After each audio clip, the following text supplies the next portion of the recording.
स्वागत है दोस्तों हमारे इस YouTube channel Satish Chauhan study point में। तो दोस्तों आज की इस वीडियो में हम लोग हिंदी कक्षा 10 के गद्य के पाठ 3 क्या लिखूं के बारे में पढ़ेंगे। इसे पद्मलाल पुन्नालाल बख्शी जी ने लिखा है। चलिए शुरुआत करते हैं। मुझे आज लिखना ही पड़ेगा। अंग्रेजी के प्रसिद्ध निबंध लेखक एजी गार्डिनर का कथन है कि लिखने की एक विशेष मानसिक स्थिति होती है। उस समय मन में कुछ ऐसी उमंग सी उठती है, हृदय में कुछ ऐसी स्फूर्ति सी आती है, मस्तिष्क में कुछ ऐसा आवेग सा उत्पन्न होता है कि लेख लिखना ही पड़ता है। तो इस गद्यांश में लेखक पद्मलाल पुन्नालाल बख्शी निबंध के बारे में वर्णन करते हुए कह रहे हैं कि मुझे आज लिखना ही पड़ेगा। अंग्रेजी के प्रसिद्ध निबंध एजी गार्डिनर का कथन है कि जब आप कभी निबंध लिखने बैठते हैं तो उस समय लिखने का एक विशेष स्थिति होती है, एक विशेष मानसिक संतुलन होता है। और जब आप उस समय लिखने के लिए बैठते हैं तब उस समय मन में कुछ ऐसी उमंगें सी उठती हैं, यानी उमंगे माने लहरें, विचार, कि जब आप कोई निबंध लिखते हो तो उस समय आपके मन में अनेक प्रकार के उमंगे, लहरें अर्थात अनेक प्रकार के विचार उत्पन्न होते हैं।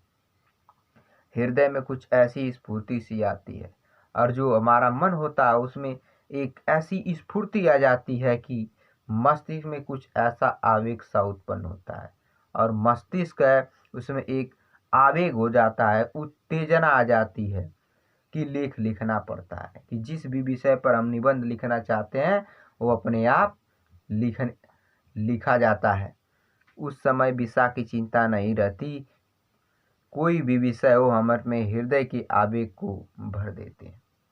लेखक कह रहा है कि जब हम निबंध लिखना चाहते हैं उस समय हमें विषय की चिंता नहीं रहती कि हमें किस विषय पर निबंध लिखना है। कोई भी विषय हो हम अपने हृदय के आवेग को उससे भर देते हैं, अर्थात कोई भी विषय हो हम अपने मन के विचारों को व्यक्त करने के लिए उस विषय पर निबंध लिख देते हैं। हैट टांगने के लिए कोई भी खूंटी काम दे सकती है। यहाँ लेखक एक उदाहरण दे रहा है कि जिस प्रकार यदि कोई घर हो और उसमें अनेक प्रकार की खूंटी हो तो हम उसमें अपनी हैट अर्थात टोपी को कहीं भी टांग सकते हैं। तो यहाँ लेखक का कहने का मतलब है कि हैट माने, यहाँ हैट का अर्थ है कि लिखना और खूंटी का अर्थ है विषय, कि यानी किसी भी विषय पर लिख सकते हैं। लिखने का जो तरीका है वो किसी भी विषय पर लिखा जा सकता है। इसी तरह मन के भाव ही तो यथार्थ वस्तु हैं, विषय नहीं। यहाँ से कि काम दे सकती हैं। उसी तरह अपने मनोभावों को व्यक्त करने के लिए कोई भी विषय उपयुक्त है।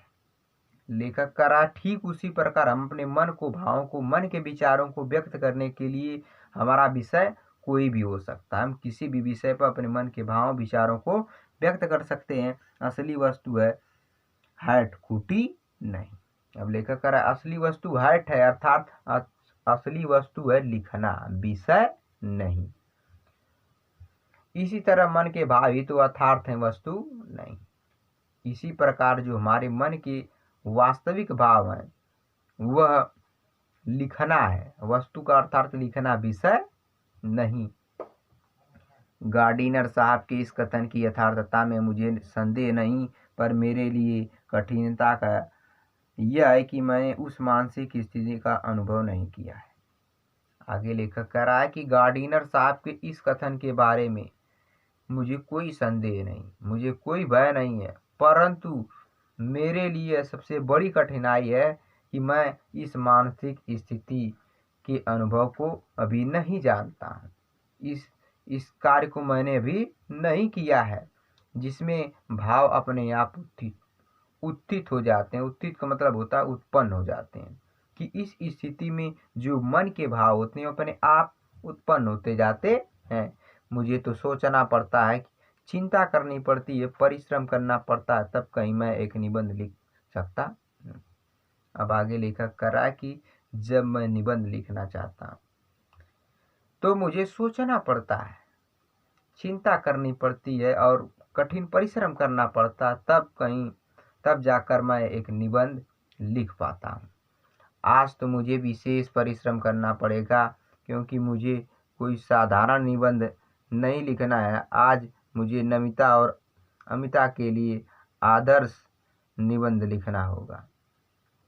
अब आगे लेखक कह रहा है कि परंतु आज मुझे विशेष परिश्रम करना पड़ेगा, बहुत परिश्रम करना पड़ेगा, क्योंकि मुझे कोई साधारण सा निबंध नहीं लिखना है। उनकी दो पुत्री नमिता और अमिता, और कह रहा मुझे आज दोनों पुत्रियों नमिता और अमिता के लिए एक आदर्श यानी एक श्रेष्ठ निबंध लिखना होगा। नमिता का आदेश है कि मैं दूर के ढोल सुहावने होते हैं इस विषय पर लिखूं, और अमिता का आग्रह है कि मैं समाज सुधार पर लिखूं। अब लेखक कह रहा है कि मेरी जो दोनों पुत्रियों ने अलग अलग विषय पर मुझे निबंध लिखने का आदेश दिया है। तो लेखक कह रहा है कि नमिता का आदेश है, यानी नमिता कहना कि ये पिताजी आप मुझे दूर के ढोल सुहावने होते हैं, कि जो दूर की वस्तु होती है बहुत प्रिय होती है, इस विषय पर आप मुझे निबंध लिखिए।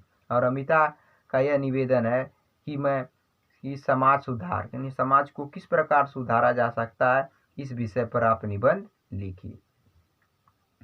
ये दोनों ही विषय परीक्षा में आ चुके हैं। उन दोनों पर आदर्श निबंधकार उन दोनों पर आदर्श निबंध लिखकर मुझे उन दोनों को निबंध रचना का रहस्य समझाना पड़ेगा। अब आगे लेखक कह रहा है इन दोनों ही विषयों पर, अर्थात दूर के ढोल सुहावने होते हैं और समाज सुधार, इन दोनों ही विषय परीक्षा में आ चुके हैं, और उन दोनों पर आदर्श निबंध श्रेष्ठ निबंध लिखकर मुझे उन दोनों की निबंध रचना के इस रहस्य को समझाना पड़ेगा। इनकी वास्तविकता के बारे में उन्हें बताना पड़ेगा। दूर के ढोल सुहावने होते हैं, पर क्या वे इतने सुहावने होते हैं कि उन पर 5 पेज लिखा जा सके। अब आगे लेखक कह रहा है कि दूर के ढोल सुहावने होते हैं, यानी जो दूर की वस्तु होती है वो बहुत प्रिय होती है, परंतु क्या वे इतने सुहावने होते हैं कि उन पर 4-5 पेज भी लिखा नहीं जा सके, अर्थात ऐसा नहीं हो सकता। इसी प्रकार समाज सुधार की चर्चा अनादिकाल से लेकर आज तक होती रही है, जिसके संबंध में बड़े बड़े विज्ञों में भी विरोध है। इसको मैं 5 पेज में कैसे लिख दूं। अब आगे लेखक कह रहा है इसी प्रकार कि जो समाज सुधार की चर्चा है अनादिकाल यानी बहुत पहले से लेकर वर्तमान तक चली आ रही है, जिस विषय में बड़े बड़े विद्वानों का विरोध है, यानी सभी बड़े बड़े विद्वान अपनी अपनी बातों को रखते हैं। इस बात को मैं 5 पेज में कैसे लिख दूं, अर्थात मैं इस बात को मैं 5 पेज में नहीं लिख सकता। मैंने सोचा कि सबसे पहले निबंध शास्त्र के आचार्यों की सम्मति जान लूं। अब आगे लेखक करा कि मैंने मन में विचार किया मैं कि जो निबंध शास्त्र हैं बड़े बड़े विद्वानों द्वारा आचार्यों द्वारा जो निबंध की गई है, मैं उनकी रचनाओं को अच्छी प्रकार जान लूं। पहले यह तो समझ लूं कि आदर्श निबंध क्या है, वह कैसे लिखा जाता है, तब फिर मैं भविष्य में चिंता करूंगा। इसलिए मैंने निबंध शास्त्र के कई आचार्यों की रचनाएं देखी। आगे लेखक कह रहा है कि सबसे पहले मैं अपनी बातों को यह समझ जाना चाहता हूँ इन दोनों विषयों पर निबंध लिखने से पहले कि निबंध होता क्या है, एक आदर्श निबंध क्या होता है, उसे कैसे लिख जाता है। इस बारे में जानकर मैं आगे भविष्य में इन बातों को स्मरण करूंगा, इन बातों के बारे में चिंता करूंगा। इसलिए मैंने निबंध शास्त्र के यानी निबंध लिखने वाले विद्वानों के अनेक रचनाएं पढ़ी। एक विद्वान का कथन है कि निबंध छोटा होना चाहिए, छोटा निबंध बड़े की अपेक्षा अधिक अच्छा होता है। अब आगे लेखक करा कि एक विद्वान ने यह बात कही है कि जो निबंध होना चाहिए वो छोटा होना चाहिए, कम शब्दों का होना चाहिए, क्योंकि छोटे शब्द छोटे निबंध बड़े निबंध की अपेक्षा बहुत अच्छे होते हैं, क्योंकि बड़े निबंध में रचना की सुंदरता नहीं बनी रह सकती। इस कथन को मान लेने में मेरा लाभ है। अब आगे लेखक कह रहा है कि क्योंकि बड़े निबंध में जो रचना है, जो निर्माण करना है निबंध का, उसकी जो सुंदरता नहीं रह जाती है। इस कथन को मान लेने में मेरा लाभ है, इस बात को मान लेने में मेरा लाभ है। मुझे छोटा ही निबंध लिखना है, बड़ा नहीं, पर लिखूं कैसे। अब लेखक कर इस बात को यदि मैं मान लूं तो मेरा लाभ है, और मुझे छोटा ही निबंध लिखना है, बड़ा नहीं, परंतु मैं निबंध लिखूं कैसे। आगे लेखक कह रहा है, पहले तो मुझे सामग्री एकत्र करनी होगी, विचार समूह संचित करना होगा, इसके लिए मुझे मनन करना चाहिए। अब आगे लेखक कह रहा है कि पहले तो मुझे निबंध लिखने से पहले अनेक सामग्रियों को एकत्र करना पड़ेगा, अनेक जो निबंध के तत्व होते हैं उनके बारे में जानना पड़ेगा, विचार समूह संचित करना होगा। विचार समूह माने विचार, संचित माने इकट्ठा करना होगा, यानी जो मेरे समाज सुधार या दूर के ढोल सुहाने होते हैं, इन पर जो मेरे विचार उनको एकत्रित करना पड़ेगा।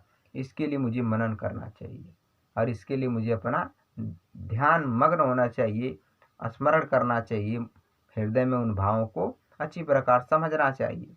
यह तो सच है कि जिसने जिस विषय का अच्छा अध्ययन किया है उसके मस्तिष्क में उसी के विचार आते हैं।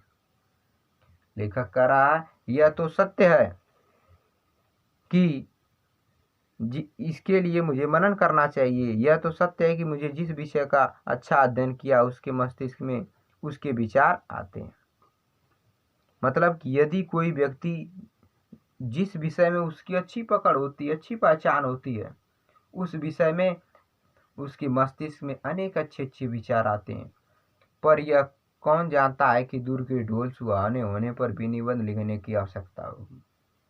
परंतु लेखक कह रहा है कि परंतु इस बात को कौन जानता है कि दूर के ढोल सुहावने होते हैं, इस विषय पर भी निबंध लिखने की जरूरत पड़ सकती है। यदि यह बात पहले ज्ञात होती तो पुस्तकालय में जाकर विषय का अनुसंधान कर लेता, अब समय नहीं। लेखक कह रहा है यदि यह बात मुझे 1-2 घंटे पहले पता चली होती तो मैं पुस्तकालय में जाकर इसके बारे में खोज कर तब मैं अच्छी प्रकार लिख लेता, परंतु अब समय नहीं है।